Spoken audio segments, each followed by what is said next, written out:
February 8, 1942. A cold Bavarian morning near the village of Herrenchiemsee. A Junkers Ju-52 roars low over snow-covered fields, engines sputtering in the icy air. Moments later, a blinding flash rips through the gray sky. The wreck burns silently in the snow, twisted steel glowing orange against white frost. Inside lies one of the Reich's most important men, Dr. Fritz Todt, the architect of Hitler's roads, fortresses, and war factories. Few outside the inner circle even knew his name. Yet without him, Germany's war machine could not have existed. As the flames fade, a new figure prepares to take his place, one who will change the direction of the war. Albert Speer. The story of Fritz Todt begins long before the crash. Germany after the First World War was a nation humiliated but restless. Its economy shattered, its army dismantled, its pride burned into the soil of Versailles. Yet, within that ruin, a new kind of ambition was growing. Not in soldiers or politicians, but in engineers. Among them was a young civil engineer from Pforzheim named Fritz Todt. Quiet, methodical, and precise, Todt had served in the trenches as an infantry officer, witnessing firsthand the chaos of war and the power of logistics. When the guns fell silent in 1918, he returned home obsessed with rebuilding, with structure, with control. By the late 1920s, he had joined the Nazi Party, not as a zealot, but as an organizer, a man who saw in Hitler's movement the promise of order and national renewal through technology. His first masterpiece was not a weapon, but a road. The Autobahn. In 1933, Hitler came to power promising work and mobility for every German. Todt, by then a senior engineer in the Reich's Ministry of Transport, was tasked with turning that promise into reality. Within months, he was appointed Inspector General for German roads. The project became a national symbol, wide, sweeping highways cutting through the forests and hills of the Reich, built by tens of thousands of laborers. Each road was a propaganda triumph. Hitler saw them as monuments of destiny. Todt saw them as an engineering revolution, precision-built concrete, modern surveying, and standardized designs. The Autobahn was also a hidden military asset, designed for fast troop movement and supply transport long before war began. By 1938, Todt's success made him indispensable. Hitler admired his discipline and his loyalty. In February that year, Todt was appointed head of the organization Todt, a massive paramilitary engineering corps. Its job, to build the West Wall, known to the Allies as the Siegfried Line, a colossal network of bunkers, tunnels, and tank traps stretching 630 kilometers along Germany's western border. The scale was unlike anything Europe had seen. Concrete fortresses poured day and night, railways extended through forests, and entire villages were repurposed as staging zones. Behind the cold efficiency was Todt's core belief that Germany's strength came from engineering discipline and speed. He rarely spoke in public. He did not command soldiers. He built foundations, literal and political, for Hitler's war. But with success came unease. Todt's projects grew in size, secrecy, and cost. The labor was brutal. Tens of thousands of conscripts and foreign workers toiled in poor conditions. And still, Hitler demanded more.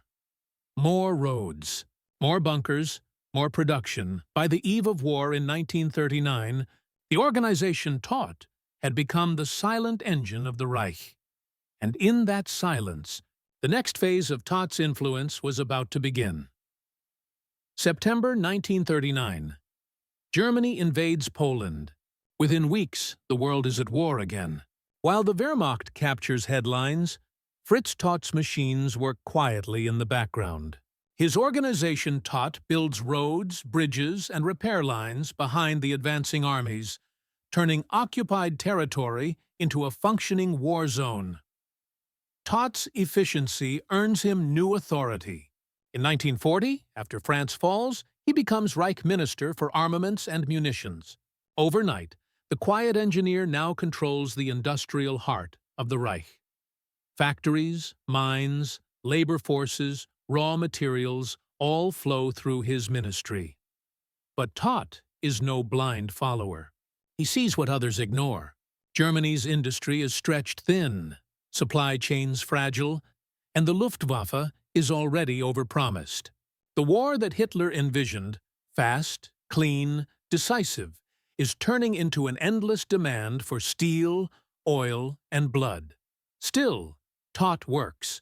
He visits the Maginot Line after its fall, inspecting French defenses with professional curiosity. He studies how reinforced concrete held under artillery. He measures angles, materials, and structural stress. His goal is to learn, adapt, and build faster. For Todt, engineering is war by another name. The West Wall stands as his proudest creation. More than 18,000 bunkers, pillboxes, and obstacles built across the western frontier. Designed not only for defense, but for deterrence. A signal to France and Britain that Germany could not be breached easily. In reality, it was a psychological weapon. The Allies called it impenetrable. In truth, much of it was incomplete. But the illusion worked. Inside Berlin, Todt's influence grows. Hitler calls him the man who turns ideas into stone. His offices expand. His engineers number in the hundreds of thousands. Trains carry concrete and steel day and night. Even as early victories fill German newspapers, Todt warns that the empire's foundations are unstable. He is a man trapped between logic and loyalty. He knows the system is flawed. The endless demands, the waste, the overlapping chains of command. He argues for rational planning, central coordination, and efficiency. But Hitler prefers chaos. Competition among his subordinates keeps them obedient. By 1941, the invasion of the Soviet Union tests everything Todt has built. The distances are too great, the terrain too vast, the logistics impossible. Tanks freeze, fuel runs out, and soldiers dig shelters with their hands. Todt's engineers struggle to build supply roads through endless mud and snow. He reports these problems directly to Hitler, warning that Germany cannot sustain a two-front war. His tone is factual, not defiant, but even truth sounds like betrayal in Hitler's circle. Still, Todt continues. He inspects the front lines himself, notebook in hand, cataloging the failures of infrastructure and planning. His realism isolates him. By the winter of 1941, as German troops freeze outside Moscow, Todt faces an unbearable truth.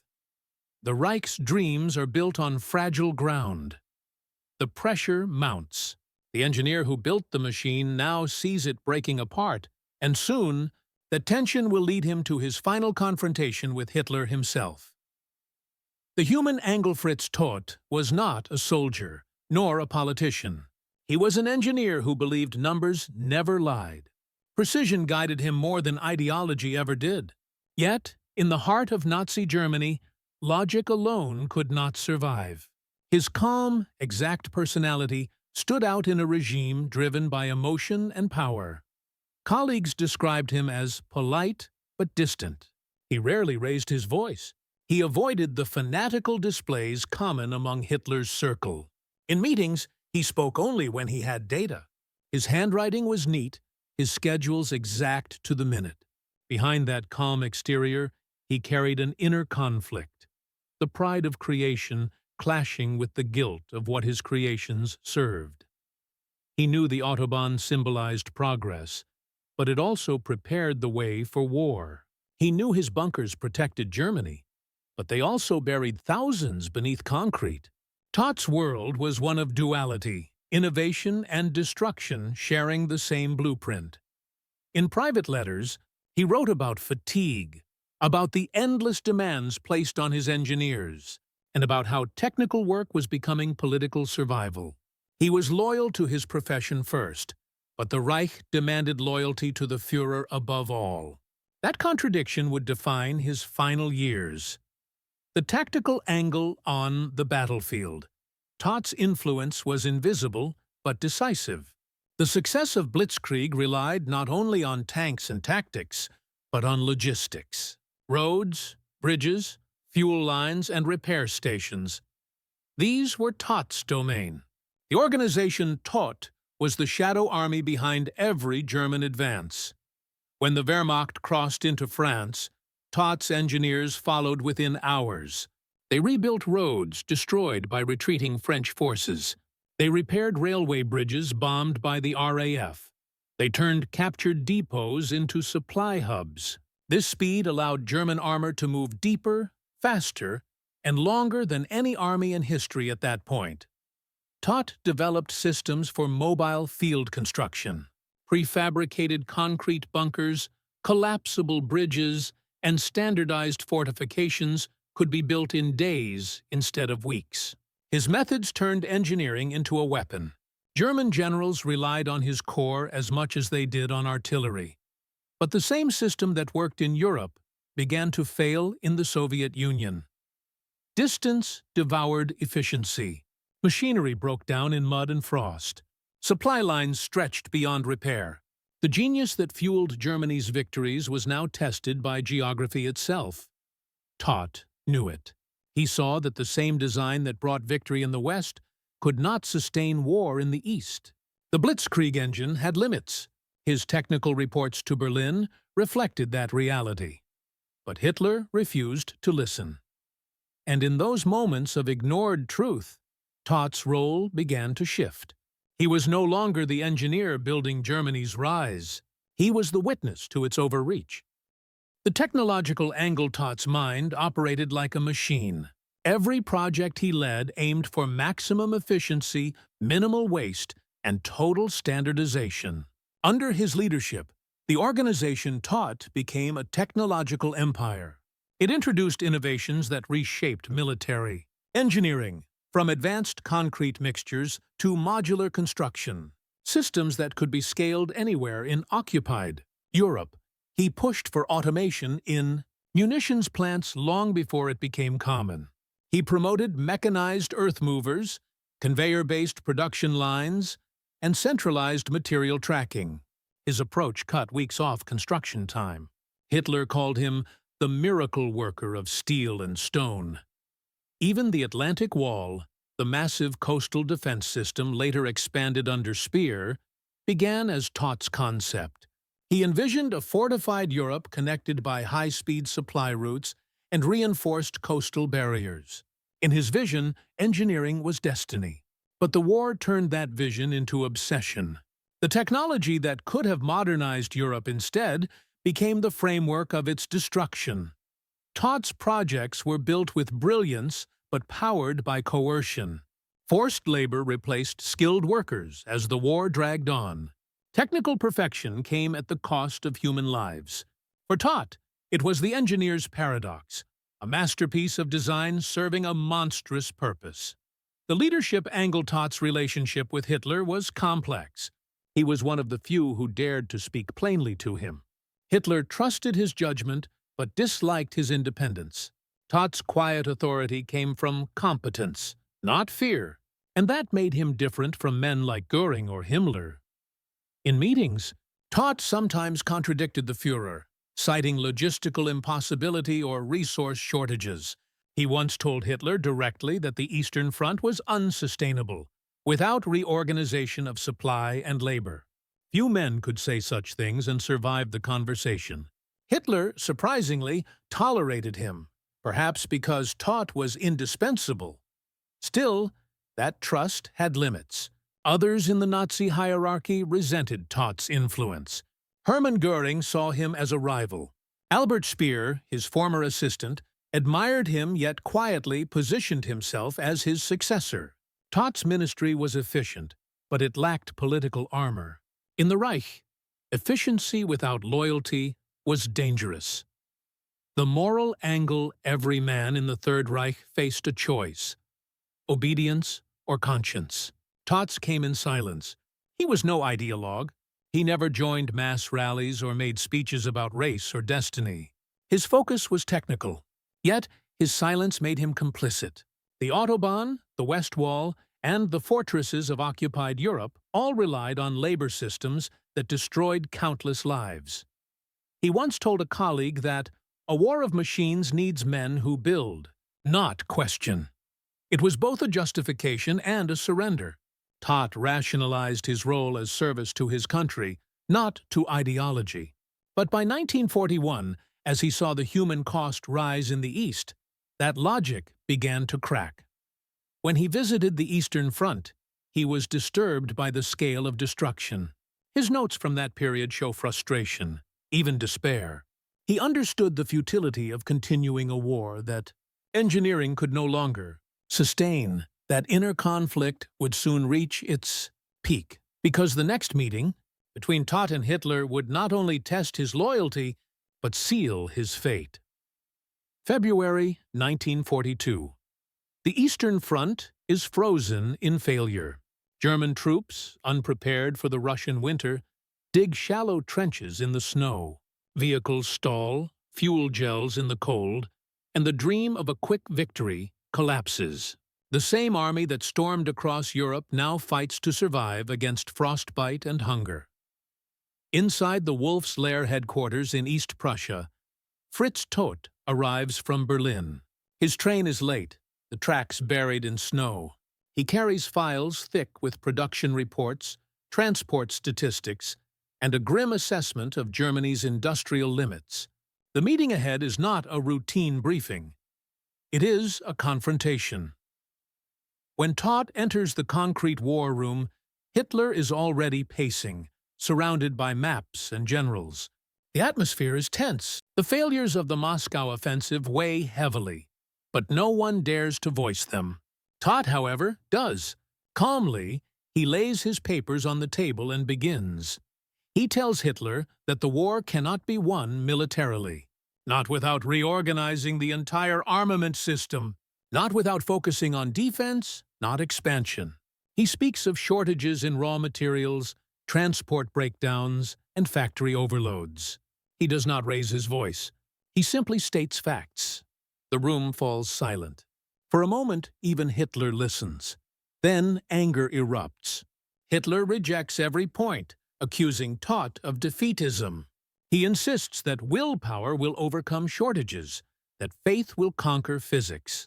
Todt remains still, staring at the maps, understanding what few in that bunker dared to admit, that no amount of faith could fuel an empty truck. Witnesses later said Todt looked exhausted, detached, as if he already knew the outcome. After the meeting, he confided to an aide that the war was lost unless reason replaced ideology. His words would never reach Berlin. Later that night, Todt meets with Albert Speer. He tells him of his frustration and hints that he intends to resign. He even considers confronting Hitler again the next morning. But before that could happen, Hitler unexpectedly invites him to accompany him on a flight to Munich. Todt declines. He has his own transport ready, a Junkers Ju-52, waiting at the nearby airfield. It is still dark when Todt boards his plane at dawn. The engines warm up slowly in the freezing air. His personal pilot, Major Gauglitz, checks the instruments twice. Witnesses recall no sign of trouble. Moments after takeoff, the plane rises into fog, then bursts into flame. It crashes less than 2 kilometers from the runway. The explosion is heard across the forest. Rescue teams find the wreckage engulfed in fire. Everyone on board is dead. In Berlin, the news spreads within hours. Officially, it is declared an accident. Unofficially, no one believes it. And inside the Wolf's Lair, before the smoke even clears, Hitler summons Albert Speer. February 1942. The Eastern Front is frozen in failure. German troops, unprepared for the Russian winter, dig shallow trenches in the snow. Vehicles stall, fuel gels in the cold, and the dream of a quick victory collapses. The same army that stormed across Europe now fights to survive against frostbite and hunger. Inside the Wolf's Lair headquarters in East Prussia, Fritz Todt arrives from Berlin. His train is late, the tracks buried in snow. He carries files thick with production reports, transport statistics, and a grim assessment of Germany's industrial limits. The meeting ahead is not a routine briefing. It is a confrontation. When Todt enters the concrete war room, Hitler is already pacing, surrounded by maps and generals. The atmosphere is tense.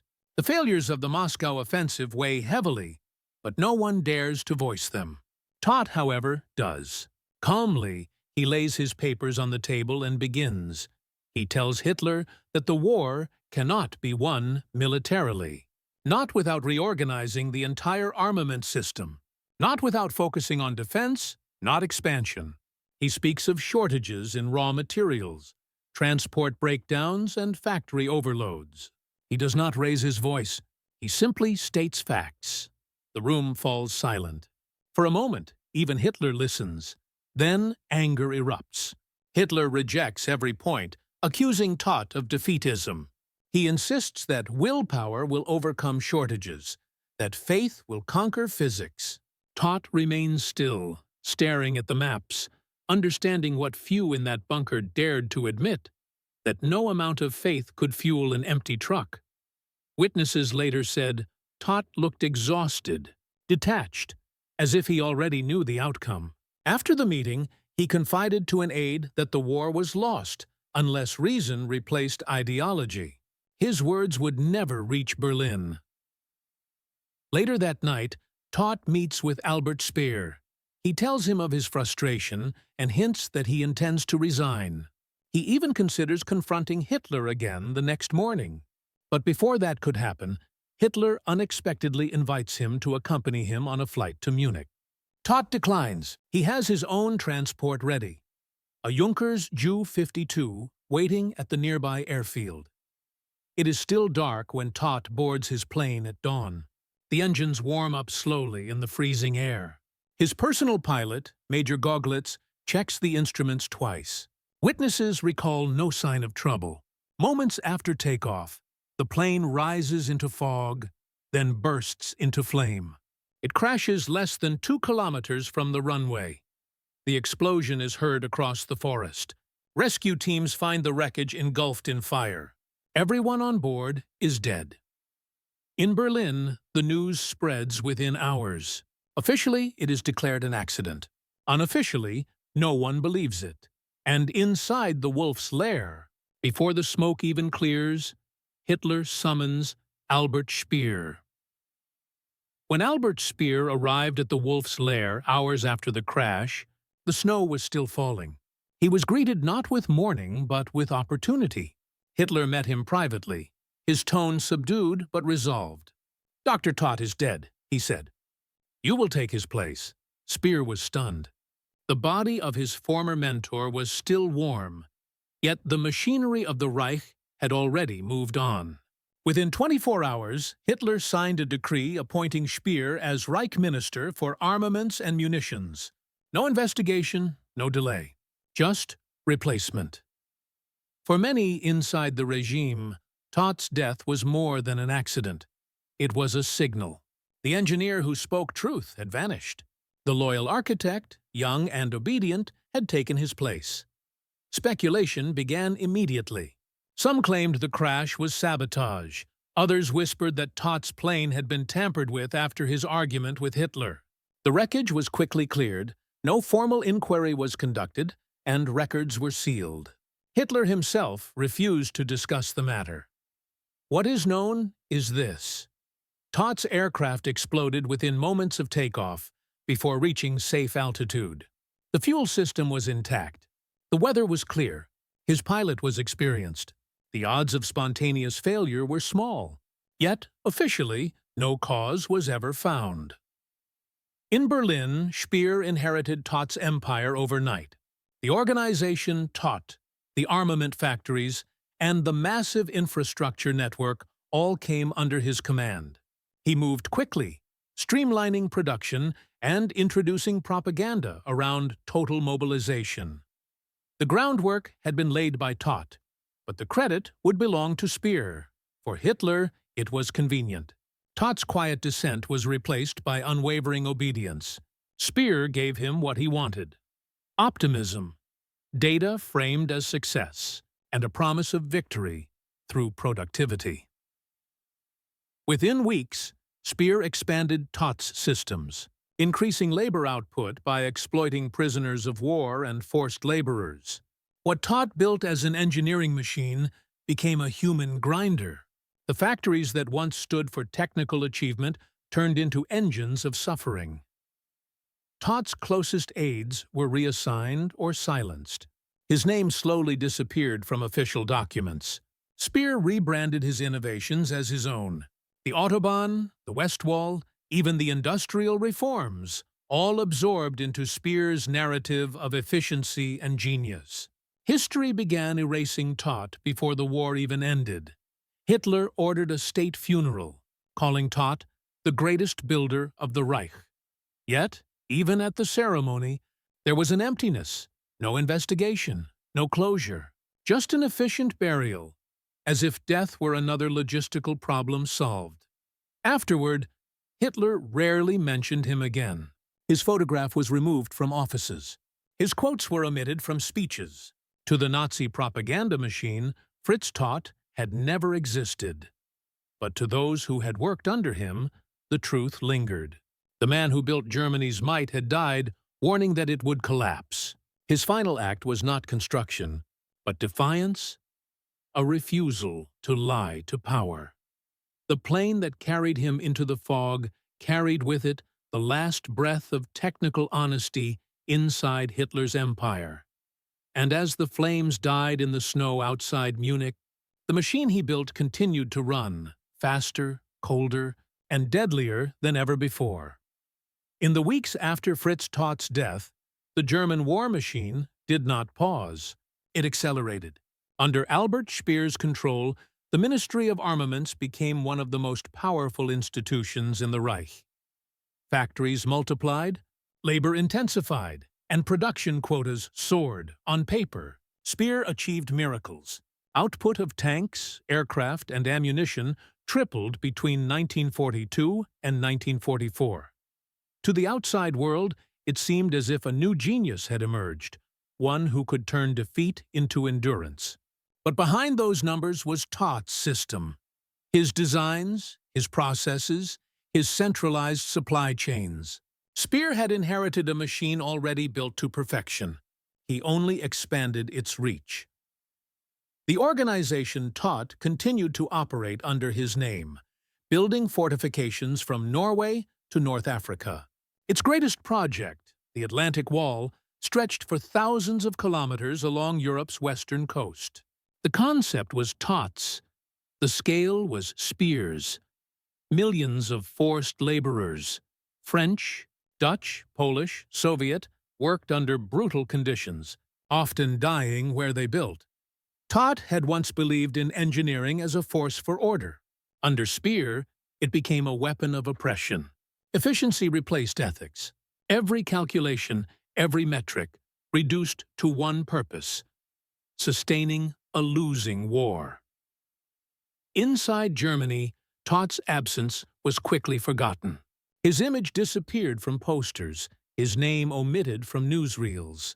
Only a few officials still spoke of him, quietly, as the man who once dared to contradict Hitler. Yet, traces of his vision remained everywhere. The Autobahns continued to carry troops and supplies. The West Wall still loomed over the western frontier. The factories he organized became the backbone of Germany's wartime endurance. His fingerprints covered the entire infrastructure of the Reich, long after his name was erased from it. In 1943, as Allied bombers began targeting German industry, Speer defended his own achievements before Hitler, quoting production numbers that originated from Todt's early reports. The irony was complete. The man who had warned of collapse had built the tools that delayed it. Fritz Todt's death marked more than the loss of an engineer. It marked the end of reason inside Nazi leadership. He was the last man who told Hitler the truth, that Germany could not win by faith alone. When he vanished, so did that voice of logic. The empire he built continued, but its foundations had already begun to crack. As the war progressed, Toth's absence became increasingly evident. Speer's efficiency could increase output, but it could not solve the systemic flaws Toth had warned about: overstretched supply lines, insufficient raw materials, and a growing labor shortage. The Eastern Front continued to bleed men and equipment. Armies advanced and stalled, always reliant on the infrastructure Toth had perfected. Historians later noted that Germany's ability to sustain war in 1942 to 43 rested almost entirely on Toth's groundwork. Without his road networks, repair depots, and industrial organization, the Reich would have collapsed faster under its own weight. Yet, Toth's contributions were quietly rewritten in history. Speer claimed credit for reforms Toth had implemented, and the Nazi propaganda machine ensured Toth's name faded from public consciousness. The human cost of Toth's creations became starkly visible. Millions of forced laborers built his fortresses and factories, often dying from exhaustion, malnutrition, or exposure. Toth's moral ambiguity, rationalizing obedience to the Reich while designing deadly efficiency, became a silent legacy. He had sought precision and order. The regime used that order for destruction. Even after the war, Toth's story was overshadowed. In memoirs, biographies, and trials, Speer dominated narratives of armament and engineering genius. Toth appeared only as a footnote, a technical precursor, rather than the architect of Germany's wartime infrastructure. Yet the evidence of his influence remained. Highways, bunkers, railways, and industrial systems that had powered the Third Reich were all his work. By 1945, Germany lay in ruins. Cities burned, factories destroyed, and the infrastructure Toth had built crumbled under bombing raids. His work, once celebrated for its innovation, now testified to the scale of human suffering it enabled. Toth's life and death serve as a cautionary tale. Genius can create wonders, but when divorced from morality, it becomes part of a machine capable of immense destruction.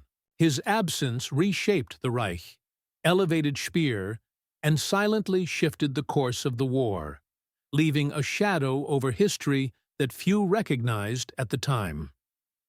Fritz Toth's story is a study in paradox. A man of extraordinary technical skill, he built the framework for a nation at war: roads, fortifications, and factories that enabled both rapid victory and vast suffering. He sought precision, order, and efficiency. Yet those same qualities were exploited by a regime committed to destruction. His death in February 1942 removed one of the few voices of reason from Hitler's inner circle. What followed was a shift from careful engineering to ruthless expansion. Albert Speer inherited Toth's systems, magnified their output, and claimed their genius as his own. The war machine accelerated, but the underlying flaws Toth had warned about remained: stretched supply lines, overextended fronts, and human cost unchecked. Toth's legacy is complex. On one hand, he demonstrates the power of human ingenuity, the ability to organize massive projects, innovate under pressure, and reshape a nation's capabilities. On the other, his life is a reminder that skill divorced from conscience can serve catastrophe.